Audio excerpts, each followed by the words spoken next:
A lot of people say, think out of the box. That's the thing we use in our modern time. A lot of the things that we're living, we spend a lot more of our time inside the box rather than outside. And then the greatest ideas, the greatest inventions were not invented outside, they're invented in boxes. I think we lost 60% of our clients.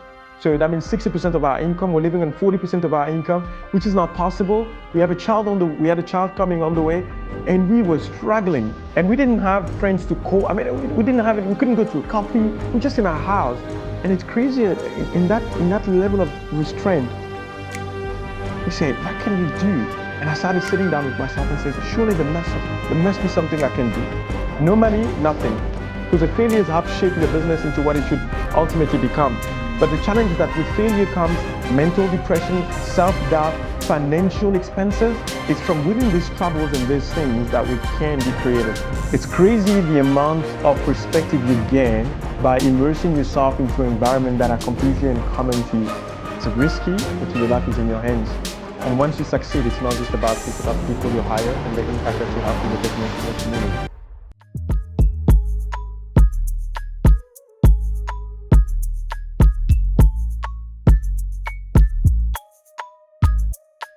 Okay, welcome everybody. I am super excited. You might be wondering, who is this handsome looking man who is sitting next to me?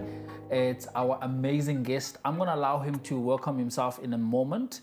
But before we do that, please hit the likes button, subscribe, share this with other people. If you love someone, you share something with them. If you love a good restaurant, you recommend it with other people. So share with others. And if you are listening to this on Spotify and you're like, I cannot see this handsome looking man he's talking about, hey, you can also watch this on YouTube. Welcome, Aaron. Good to see you, buddy. You all right? I'm excited to have you here. Thank you for having me. Yeah, this is really great. And for those who might not know you, who are you? What do you do? Yeah, that's one of those questions that it seems easy to answer, but it's actually, where do I begin? I think there are mainly four things that I can use to define myself. Number one is I think what I do is part of who I am, but also what I believe and where I stand in society. And I think my dreams also define who I am. So I'm going to briefly just go through that. Is that okay? That's okay. So what I do, my name is Erouane Langard Okenkali, and I am, by default, what I do is an entrepreneur. I've been an entrepreneur since I was in my early 20s. I will be called in my organization as a youngpreneur. So we have these terms we use within our company. We have kidspreneur, kids that are entrepreneur. We have teenpreneurs that are teen that are entrepreneur. Then we have youngpreneur, which is the young adults that are entrepreneur. So I was at 21, I started my first business, and which had to do with building databases and website and web hosting. Oh. And then that has migrated into what I now do that I'm going to share with you in a bit. But I'm also an author, so I wrote my first business after my first bankruptcy and my only bankruptcy so far. Hopefully it's the only one. Last one. The last one. But yeah, released my first book called Start Up the Leadership Way. And it's all about starting up a business, but not by yourself. You need people. So you need to become a leader in order to start a business because you're going to need people to help you succeed. And today I run an entrepreneurship school. For those of you who can see on the screen, if you're on Spotify, you won't be able to see it. But if you have a video, maybe you can see the screen, but it's called Entrepreneur School. And the purpose of the school is really to empower young people, the youth between the age of 16 and 35 years old to start a business, start early, fail early, and succeed early. And so that's what our business does. And so pretty much that's what I do. And on top of all of that, I'm by trade a business consultant that has now released books and started a school. And I work between South Africa and Gabon, so I get to travel a lot in between. And the whole purpose is to inspire a new generation of entrepreneurs and job creators across Africa. So that's the first thing about what I do. The second thing is, what do I believe in? I think by trade, I happen to be a youth and children pastor in my local church. So that's another thing that defines me a lot, is what I believe in. So I believe that I was created to have an impact and to glorify God in everything that I do. And so that's another aspect. My belief define who I am. And thirdly, it's my place. So I'm a husband. I think that's very important. To a beautiful wife. To a beautiful wife that you happen to know, who's very fond of you. I don't know why. I think maybe because your skin is a bit lighter than mine, and it looks like her skin. Both colored. Both colored. But yeah, I'm a husband, I'm a father, and I love my home, I love my family. I think that grounds me a lot. So that's my place in society, is that I'm a family man. And lastly, it's one of my dreams. Another thing is that I think one of my calling is to be a dreamer. Wow. And a lot of people think dreamer is being lazy. Maybe I'm lazy, I'm not sure. But I think dreamers, I think of things that are not yet and that are to come. Martin Luther King had a vision of an integrated society where all people will be judged according to their character and not the content of their skin. And that dream today, some of us are living it because somebody dared to dream. I think everything that exists that we see outside was a result of someone else's dream. Yeah. And so I'm a dreamer. All the other dreamers out there, join me, believing in things that are not, but that could be one day. And so that's another thing that defines me. And I think all of that is who I am. Oh, that's really amazing. And we're gonna talk about your book that you are about to launch just now. Yeah. But I have a question for you, and my question is, why entrepreneurship? Why not a corporate job? Why not safe, secure, and not entrepreneurship? Because there is an element of risk and reward. Massively. Yeah. That's a very good question. Why entrepreneurship? One, especially for someone who has a degree from university and who could have gotten a job. My parents had dreams for me to get a job. They wanted me to become an accountant. I absolutely hated accounting at university. Any accountant listening right now know that what's wrong with you? What's wrong with you for studying such a difficult thing? But have a degree, and then went all the way to doing my honors degree in information technology, and which I came out to be a consultant, an IT consultant after that, and then went all the way to doing my MBA was in sustainable entrepreneurship and leadership, which also lends me expertise in being a consultant, and finding jobs should be relatively easy when you have all of these qualifications, and many others on the side that I don't need to mention. But I think by the time I finished, I had the option. My dad actually called me all the way from Gabon, and he said to me, "Listen, there's a job for you if you want to come and work in a ministry department of finance, and come and get a job, or you have the option of working for a petroleum company, which gives you a lot of money and provides stability and medical aid and all these other things." And I said no to it. I think it's important from the young age to know who you are. I don't think I know fully who I am in every aspect, but I think I know enough about myself to know what works for me. And my heart bleeds for unemployment that we see in Africa. And we know the stat that we see about unemployment is only the official stats, and yet a lot of the African economy is informal. A lot of our population lives in an informal area. So more than likely, the stats are a lot more scary than what they look. And I could have gotten a job for myself and made myself comfortable, but what about the next person? And I'm by no way a Mother Teresa. I love myself and I love my comfort, but something in me was yearning for more, to see myself succeed, but also someone else. And I think entrepreneurship gives me that flexibility and that opportunity. Wow. You get your hands, it's risky, but your life is in your hands. Wow. And once you succeed, it's not just about you, it's about the people you hire and the impact that you have for your business and your community. Wow. Your new book that you're launching now is titled Think in the Box. That's a contradiction. Yeah. Most people say think outside the box. Yeah. So why are we thinking in the box? It's a very good point. Actually, the title, I started writing the book in COVID, and the title that I had was, what was it? COVID was Startup 19, to refer to COVID-19. I wanted to play with that. And then out of the blue one day, I was walking down the street, and I just think inside the box. That's great. And so why think inside the box, which is the title of the book, Think Inside the Box? Why that contradiction? There's two meanings to that. Number one, there's a literal meaning, and then there's a metaphorical meaning. Okay, the literal meaning is this. A lot of people say think out of the box. That's a thing we use in our modern time. But where do we spend the most of our time? Actually, in boxes. Your house is a box. Your workplace, your office is a box. Your car that moves you up and down is basically a walking, running box. A lot of the things that we live in, we spend a lot more of our time inside the box rather than outside. And the greatest ideas, the greatest inventions were not invented outside. They were invented in boxes. And so you were conceived in a box. Your parents met and they were in I'd like to think they were, in a home, on the bed, which is a box, a house, and that's what beautiful creation that is Tyrone was put in place in a box. I was created in a box. Martin Luther King was created in a box. Children are created in a box typically. It's in a house. The best invention manufacturers, they build these things that we eat and consume in manufacturers that are boxes. And so we often say, and I'm not against thinking outside of the box, but it's almost as if we're saying, the grass is green on the other side. No, the grass is green where you are. And so literally, oftentimes, we need to understand that the best creations ever made were made in the context of a box. And so that's the literal meaning of it, From within your box, wherever you are, that's the place where you need to be. You don't need to go to someone else's box. You don't need to go outside. You can be in your box and come up with some of the most incredible things.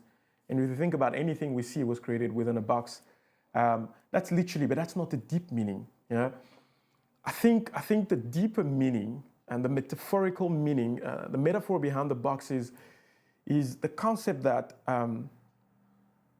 I will do something when I have something. I will have children when I have more money.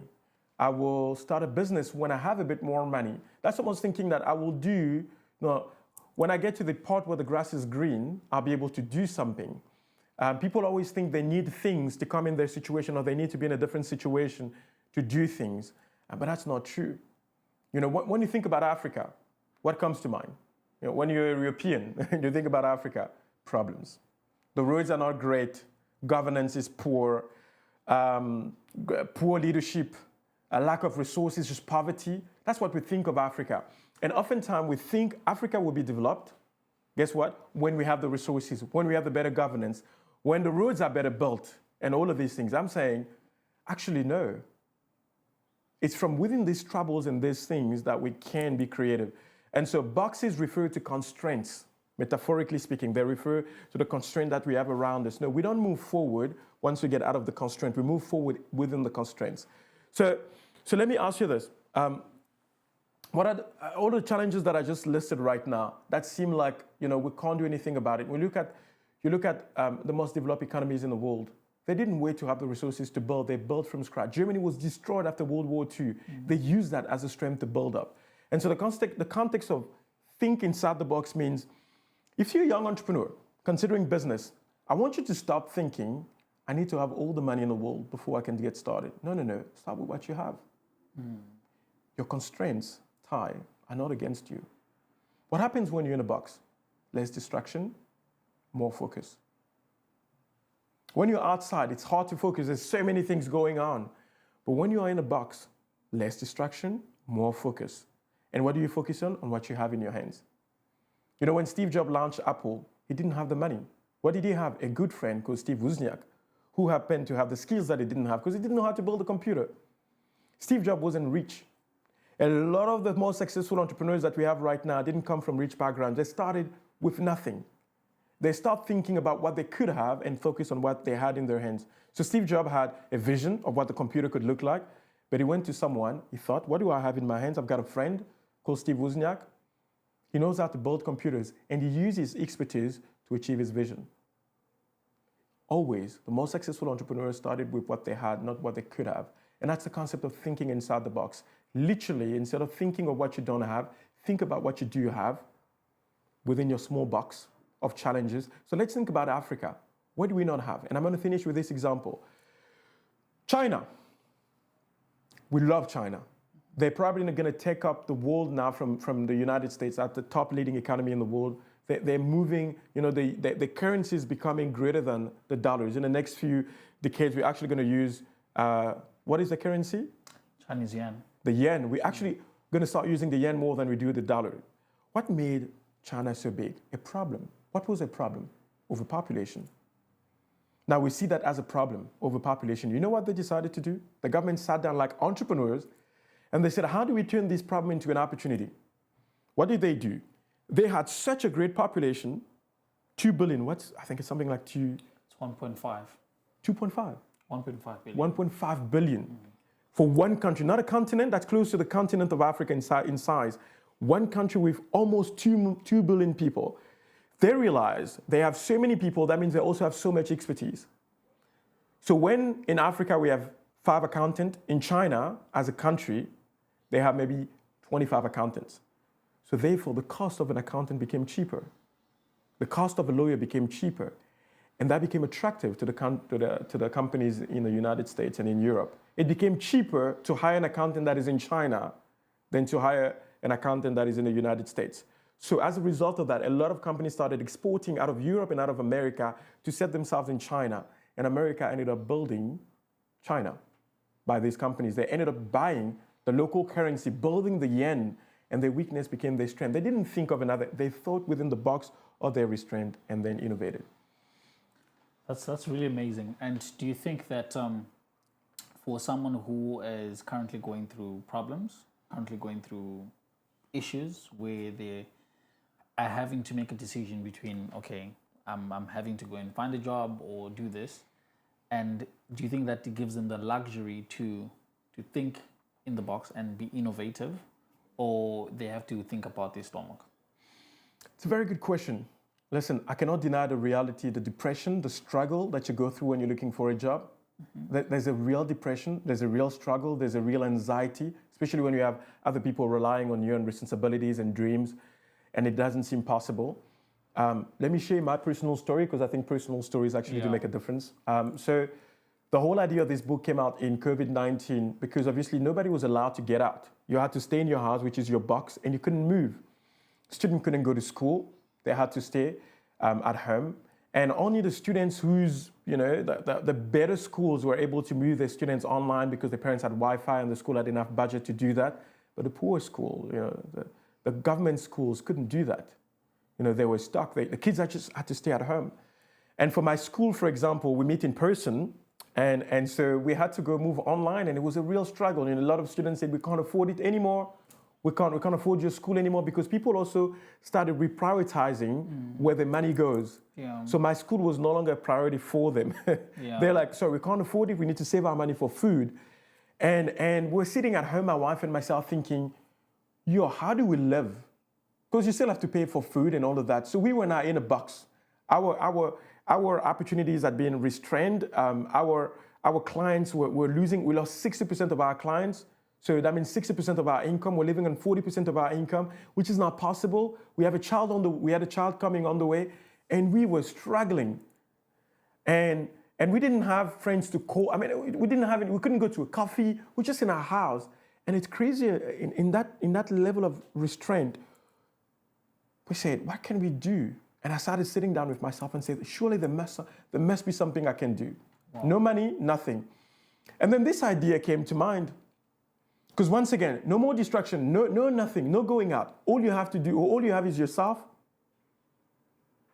The bottom line, because you got nothing, you're at the bottom of the pit, and what you only have yourself and what could be. Started focusing on what could be.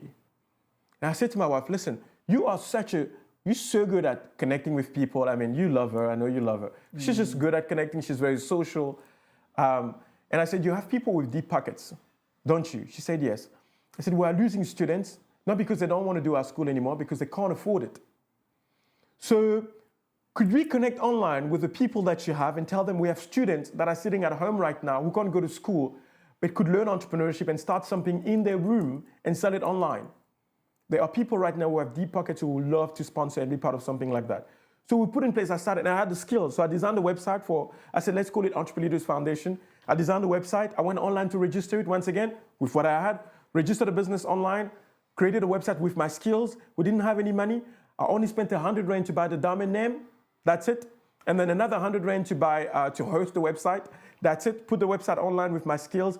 And some of the things that I didn't know, I use YouTube. That's available to you for free. And then I built a website. From that point, we sent the link to these deep pocket people. Say to them, these are the list of students that we have. This is their story. We asked the student to record themselves online from their homes, on their phone. Send it to us. We sent it to these people. And guess what? We had so many sponsorship. We actually had more students than we did before COVID who came through because we found people to sponsor them. And we made so much more money in COVID than we ever made before, while we were restrained to the 4 walls of our house. And I wondered, with less resources, we were able to focus, create something new, and make more money than we did when we had all the possibilities. Wow. And who would you say the book is for? So who is this book for? The book is exactly for the people that I currently do consulting for and my students. So anyone between the age of 16 to 35 years old, that's the youth, that's the next generation, the book is for them. And the main reason why I'm targeting them is because, see, I'm 35 years old. How old are you, Ty? 28. 28. Are you thinking about how old you are? I have to think about it. I have to think about it because, yeah. You don't want to say the wrong thing.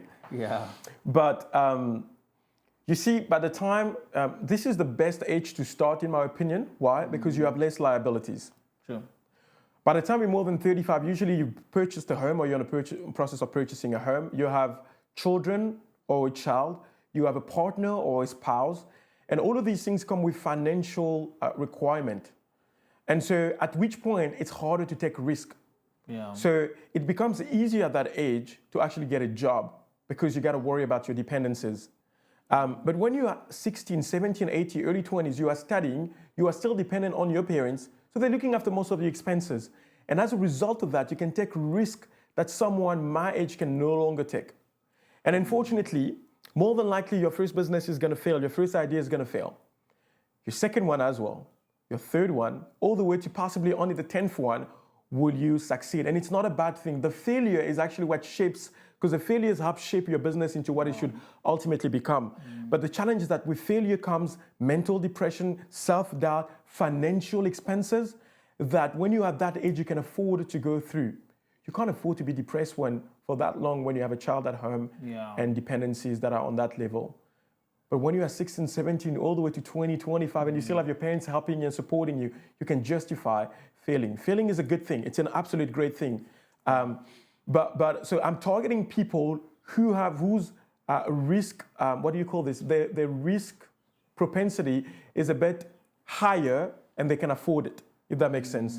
And anybody over 35 years old can still start a business, but their risk level is a lot higher than the younger guys. And also the younger guys, they have the energy that a 40 years old doesn't have. Yeah. They have the creativity that a 40 years old, they have the hope and the optimism that a 40 years old doesn't have. And at that age, they are the future. They are literally the next president. They are literally the next doctors. They are literally the next, if you want to shape a new generation of people in Africa, we got to start with the younger ones. Yeah. And so I think if they start early, they fail early and they succeed even earlier. I definitely agree with you. I think even using myself as an example, I looked at my age, I looked at the fact that I'm not married yet, and decided that I'm going to spend the next 5 years traveling the world, obviously based off 2 continents, Europe and Africa, South Africa. And I'm able to do that because I don't have kids, because I have the freedom to be able to travel and live wherever I want to live. So I definitely agree with you. Where can people get the book? So once the book is out, coming up this December 2023, the book will be available on, I don't usually, just like with my first book, it's very hard to get into the local and established libraries because I self-publish, and a lot of them require you to go through one of the big names, and then they give you an opportunity to be in the big libraries. And so I'm not using that route. What I will do though, it's going to be available on Amazon, on all the online platforms, on Amazon, what else is there? All the major platforms where you can purchase online, but it's also going to be available in some of the lesser known libraries. So we have a library in Cape Town, South Africa, Mowbray, that is about to move from the place where they are to a new location that I can't disclose right now because I don't have it. But mostly online. So the online platforms are the one we're going to use on our website, www.entrepreneurs.com. The book is going to be available. And also, we're going to have the book available at a lot of the local schools for people to grab, the local libraries for people to grab. And more importantly, just pop me an email. And then we'll organize for someone to deliver it to you. So in Cape Town, it's going to be available on Takealot, obviously, as well. But more than likely, contact us. My name is Erouane Langard. So you go to Langard at entrepreneurs.com. You'll be able to send me an email, or just go to our website, entrepreneurs.com, and get in touch with us. We'll have the copy delivered and signed for you to have it. Yeah. Great. Quick question. Yeah. What advice would you have for a 12-year-old, or let's say 15-year-old Erouane? For a 15-year-old Erouane, Sure. I'll say to a 15-year-old Aaron, expose yourself to a lot more than what you're accustomed to. It's crazy the amount of perspective you gain by immersing yourself into an environment that are completely uncommon to you. I never knew I was interested in information technology growing up because it was never available to me. I never knew that I could build what I'm building right now because I never knew it was available to me. When I went to university, I went to study accounting. Fortunately enough, there was something else that was available, information technology, and I allowed myself to be immersed in it. And then I found an incredible passion in technology that I didn't know that I had. And so the more things you expose yourself to, the more you gain perspective and the more options you actually have at your disposal. Wow. My little sister is 18 years old. She just had a matric right now, and she got a scholarship to study artificial intelligence somewhere in France, Europe. And she called me to say, I don't know what that is. I'm from Gabon, and so artificial intelligence is not something we talk about enough. And she said, no, she want to study something else, and something that is, I can't remember what it is, but it's more common. Because she doesn't know, she's never been exposed to artificial intelligence. But nowadays we talk about ChatGPT, we talk about all kind of AI everywhere. And I'm saying to you, that's the world in 10 years' time. You gotta, maybe even shorter, maybe even in 5 years' time, you gotta take advantage of that. And she's saying to me no, because she has never been exposed to it. And so therefore her options are limited because she's never been exposed and she's never allowed herself. And so your school, your government, your friend, your parents will only expose you to what they know. But that's not enough. The world is much bigger than what they know. So what I would encourage you to do is be intentional with what you expose yourself to. Travel to places you've never been to before. Talk to people from a different language and a different country. Allow yourself to discover different cultures and see what they do and what they know and find yourself within that. Because you are much bigger than your nationality and your country and what your passport says. You're a human being. That means you belong to Earth. Anywhere that is on Earth, that's where you belong. Somebody sat down one day and drew a map and says, you belong here. The place where you were born isn't where you belong. Your race isn't your color. Your race isn't your nationality. Your race is human being. There's one race, and that is people, human being. Wow. And so anywhere on this earth, you belong there. So allow yourself to discover some of the more crazy things that are out there and see what works for you. And don't do that until you've exposed yourself to a lot more. And I'm still exposing myself. I don't know a lot. Still learning. I'm learning from you. No, I'm learning from you. No, this has really been amazing, and I always learn from you. You have a wealth of wisdom whenever you Thank speak. It's like a river flowing with wisdom, and I appreciate that so much. And I do this thing every episode where I ask my previous guest a question from the previous guest. Yeah. Then you get to ask the next guest a question. So I have to try to remember now what the previous guests, the question that they asked. Yes, I think the question that they asked is, what are the 3 things that you have learned from people that you might call them parents or mentors or things that you hold dear to your heart, or 3 things that you learned from people that you live by, or principles that you live by that you've learned from people? Yeah, I actually got a few of them written from the top of my head. I hope I can remember all of them. I think the number one thing that I didn't know growing up, but that I've learned that defines me absolutely, and that is a principle that I walk by and live by, is the fact that I was created by a purposeful God, and therefore I have a purpose. I may not know what it is, but a purposeful God cannot create something without a purpose. Wow. And so I am purposeful not because I decide to be purposeful, but because the one who created me is a purposeful God. He doesn't make mistakes. He's very intentional. I was born prematurely to my parents. So my mom was a teenager when she had me. It wasn't planned. And so I always felt out of place and completely insecure because of that. But only now, later in my years, where I learned that that was never a mistake. It might have been, my parents may not have planned it, but God is so intentional that He planned it for that time, and He allowed for it to happen. Therefore, I've got a purpose. My parents don't define my purpose. I don't even define my own purpose. God does. And when I find myself in Him, I find my purpose. And so that's the first thing that defines me. The second thing is that I am absolutely and irrevocably loved by God and my family. Wow. And the reason why I keep on saying God is because I'm loved by a being that is outside of me. And that's very important. because a being that is outside of me means it's unchanging. Before I love myself, there needs to be an absolute power that is outside of my control, that defines me and loves me. And even though at times I don't feel like I'm loved or that I love myself, but the fact that there's something outside of me that loves me grounds me. Wow. And so therefore, I am loved by God, and I'm loved by my wife, and I'm loved by my family, and I'm loved by my parents, and that really grounds me. And so no matter how I feel, I always remember I'm purposefully made, and therefore I have a purpose, even though at times I don't seem to recall what it is. Secondly, I am deeply loved, because I think we all need to know that we are loved. And without it, there's no way you can move forward. And number three, I've learned that I don't know enough and I don't know everything. Wow. I don't know enough and I don't know everything. And if you look in my house, you'll see that there's a whole library. In fact, there's not enough space in my house for the library, so we have a lot of other books in the storage because I constantly want to read and know what I don't know. I just don't know enough. I don't know everything. Wow. I am ignorant to a great extent, and I need to be aware of that. And so that encourages me to learn more about other people and about everything else that I don't know. And then number four is that I'm going to die one day.